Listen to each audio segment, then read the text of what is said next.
مشاهدينا الاعزاء داخل وخارج الوطن الحبيب، محبي ومتابعي برنامج دوحة الإبداع، رمضان كريم، تصوموا وتفطروا على خير، ينعاد علينا وعليكم باليمن والبركات. حلقتنا اليوم حلقة متميزة متفردة متنوعة كما عودناكم مع الشاعرة عفاف يوسف. حباب الشاعرة عفاف يوسف، الله نورتي دوحة الإبداع.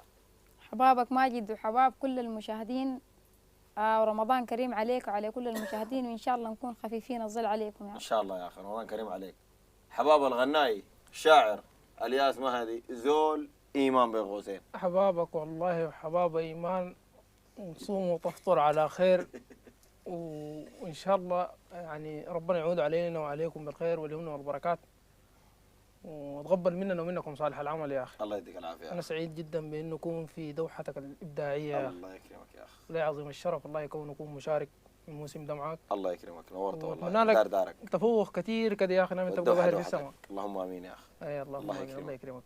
بارك الله فيك. حباب محمد البشير عندليب الفاو. حبابك يا أخي الله أستاذ ماجد، والله ينورك يا هربا، نورك يا وإبداعك عقدنا.